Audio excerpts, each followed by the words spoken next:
Les résultats sont en effet spectaculaires.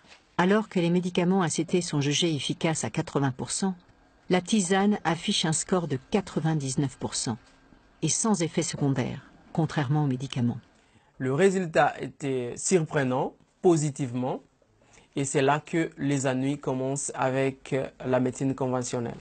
Quel genre d'ennui? Le premier ennui, c'est l'interdiction. À la fin de l'étude, nous devions organiser une conférence. Lorsque nous avons remis le résultat au médecin-chef des zones, tout de suite, il s'est interposé.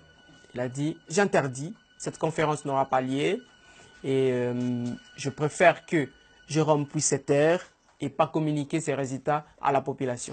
Ils ont vu que la tisane avait un meilleur résultat que les ACT et on nous a fait montrer que les différentes firmes pharmaceutiques risquent de couper leur appui. Et on a trouvé qu'il y avait orgueil, on m'a démis de mes fonctions. Le docteur Munyangui est lui aussi victime d'intimidation. L'ordinateur qui a servi à l'étude est dérobé. Quelques jours plus tard, le médecin tombe malade. Je commençais à me sentir trop mal, je vomissais, je n'arrivais plus à manger, ça fait presque une semaine et j'avais des douleurs au niveau de l'estomac qui étaient un peu trop atroces. Et là, je suis parti à Goma d'urgence pour faire les examens. Et c'est là qu'on m'a diagnostiqué, voilà, et vous étiez empoisonné. À votre avis, d'où viennent ces ennuis? À mon avis, les ennuis viennent de firmes pharmaceutiques. Qu'est-ce qui vous permet de dire ça?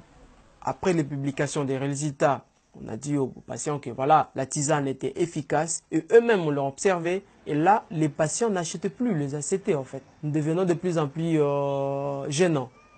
J'étais interpellé par un grand dépôt pharmaceutique à Kindu qui m'a dit, mais nous avons les ACT, on n'arrive plus à les vendre vraiment à cause de votre étude. Et là, monsieur, vous êtes en train de piétiner sur nos business.